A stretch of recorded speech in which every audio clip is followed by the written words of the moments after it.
जय हिंद दोस्तों, स्वागत है आप सभी का आपके अपने YouTube चैनल जैकपुर पे। तो आज के इस वीडियो में हम लोग क्लास 12 के हिस्ट्री का मॉडल क्वेश्चन पेपर देखने वाले हैं, जो काफ़ी इंपॉर्टेंट होगा आपके प्री बोर्ड एग्जाम के लिए। तो चलिए शुरू करते हैं।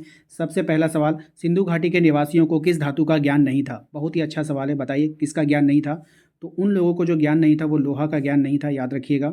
नेक्स्ट है, मोहनजोदड़ो की खोज 1922 में किसने किया था? तो इसकी जो खोज किया था वो राखालदास बनर्जी ने किया था, याद रखिएगा, अच्छा सवाल है। यूरोप में समुद्रगुप्त कौन था, है ना? तो यूरोप का समुद्रगुप्त किसको कहा जाता था, ये आपको बतानी है। तो नेपोलियन को यूरोप का समुद्रगुप्त कहा जाता था। किस अभिलेख से अशोक, याद रखिएगा, किस अभिलेख से अशोक द्वारा कलिंग विजय का पता चलता है? तो कौन से अभिलेख से पता चलता है? तो 13वें अभिलेख से पता चलता है। अभिज्ञान शाकुंतलम के रचनाकार कौन है? तो अभिज्ञान शाकुंतलम के जो रचनाकार हैं वो हैं कालिदास, याद रखिएगा कौन है? कालिदास हैं। नेक्स्ट आइए अगले सवाल पे। अगला सवाल देखिए क्या है, कह रहा है ऋग्वेद के पुरुष सूक्त में सर्वप्रथम किस वर्ण का उल्लेख मिलता है? राइट आंसर हो जाएगा ब्राह्मण का। वीर शैव लिंगायत आंदोलन का जनक कौन है? सही जवाब हो जाएगा वासवन्ना। कौन हो जाएगा? वासवन्ना। ये सवाल अच्छा एग्जाम में पूछता है, याद रखिएगा। धर्म ग्रंथ सूत्र पिटक किस धर्म से संबंधित है? ऑप्शन है आपके पास। अब देखिए ये सूत्र पिटक जो है वो बौद्ध धर्म से संबंधित है, याद रखिएगा। तंबाकू पर किस शासक ने प्रतिबंध लगा दिया था? तो तंबाकू पर जो प्रतिबंध लगाया था वो जहांगीर ने लगाया था, याद रखिएगा, अच्छा सवाल एग्जाम में आता है। नेक्स्ट है आपका, मुगल कालीन चित्रकला किसके काल में चरमोत्सव पर पहुंची? तो ये जो पहुंची थी जहांगीर के काल में। भारत का अंतिम मुगल सम्राट कौन था? तो भारत का जो अंतिम मुगल सम्राट कौन था? तो बहादुर शाह जफर, ऑप्शन नंबर घ इसका राइट आंसर होगा। अगले सवाल पर ये कह रहा है कि स्थापत्य कला का सर्वाधिक विकास किसके समय में हुआ था?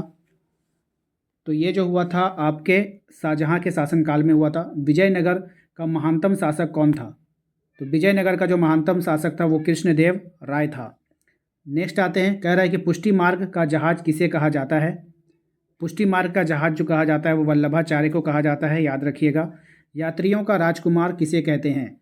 यात्रियों का राजकुमार किसे कहते हैं? तो हैंसोंग को यात्रियों का राजकुमार कहते हैं। क्वेश्चन नंबर 16 पे ये कह रहा है, मध्य युगीन यात्रियों का सरताज किस यात्री को कहा जाता है? तो इसको जो कहा जाता है मार्को पोलो को। किसको कहते हैं? मार्को पोलो को कहते हैं। नेक्स्ट है आपका, महालवाड़ी बंदोबस्त किसके द्वारा लागू किया गया?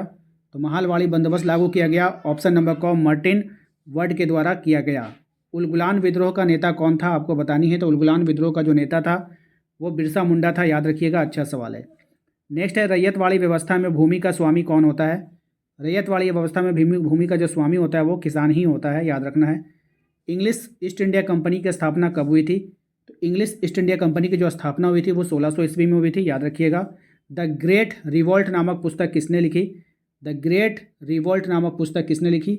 ऑप्शन को अशोक मेहता ने लिखा था, याद रखिएगा, अच्छा सवाल है। नेक्स्ट 1857 को के गदर के किसने क्रांति कहा? तो 1857 के गदर को जो गदर का क्रांति कहा था किसने, ये आपको बतानी है। राइट आंसर हो जाएगा कार्ल मार्क्स ने कहा था, ऑप्शन नंबर क। ठीक है। सात द्वीपों का नगर कहा जाता है किसको, बताइए। सात द्वीपों का नगर कहते हैं बम्बई को। अखिल भारतीय स्तर की पहली जनगणना कब हुई थी? देखिए अखिल भारतीय अगर लगा देगा तो इसकी जनगणना जो हुई है वो ही है 1881 में। ठीक है, थोड़ा सा ऑप्शन यहाँ पे मिस्टेक है, आप लोग सही कर लेना। वास्को डी गामा किस सन में भारत पहुंचा था, आपको बतानी। तो वास्को डी गामा जो भारत पहुंचा था 17 मई 1498 को पहुंचा था। ठीक है, अगले सवाल पे आते हैं।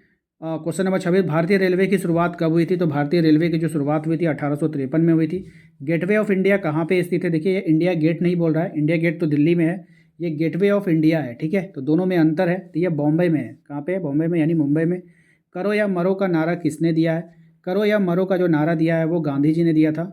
सर की उपाधि किसने वापस की थी? तो सर की उपाधि वापस की थी रविंद्रनाथ टैगोर ने। गांधी जी ने असहयोग आंदोलन किस वर्ष आरंभ किया था? तो गांधी जी ने असहयोग आंदोलन को आरंभ किया था 1920 में, ऑप्शन नंबर क इसका राइट आंसर होगा। ठीक है, आइए अगले सवाल पे आते हैं। अगला सवाल है हमारा, जलियांवाला बाग हत्याकांड कब हुआ था? तो जलियांवाला बाग हत्याकांड हुआ है 13 अप्रैल 1919 को, ऑप्शन नंबर ख। क्वेश्चन नंबर 32, काला कानून किसे कहा गया? काला कानून किसे कहा गया आपको बतानी है। तो इसको है रॉयल एक्ट को काला कानून कहते हैं। नेक्स्ट है आपका, सुभाष चंद्र बोस ने कहाँ पर आज़ाद हिंद फौज का गठन किया था? तो सुभाष चंद्र बोस ने आज़ाद हिंद फौज का जो गठन किया वो किया था आपका सिंगापुर में। ठीक है, कहाँ पे किया था? सिंगापुर में। भारत का विभाजन ब्रिटिश शासन के किस योजना का परिणाम है? तो भारत का जो विभाजन ब्रिटिश शासन के माउंटबेटन योजना का परिणाम है। भारतीय स्वतंत्रता अधिनियम कब बना था?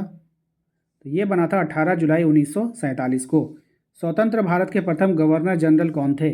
देखिए, ये स्वतंत्र भारत की बात कर रहा है, तो उस समय जो गवर्नर जनरल था वो था आपका लॉर्ड माउंटबेटन था। ठीक है। भारतीय संविधान के अनुसार संप्रभुता किसमें निहित है? ठीक है, प्रधानमंत्री में, न्यायपालिका में, संविधान में या फिर राष्ट्रपति में? ठीक है, इसका आंसर आप लोग कमेंट बॉक्स में दीजिए कि भारतीय संविधान की संप्रभुता किसमें निहित होगी। ठीक है, आप लोग दीजिए। चलिए नेक्स्ट आते हैं क्वेश्चन नंबर 38 में। भारत को गणतंत्र कब घोषित किया गया था? तो भारत को गणतंत्र कब घोषित किया गया है, इसमें बहुत से बच्चे कंफ्यूज रहते हैं। तो 26 जनवरी 1950 याद रखिएगा।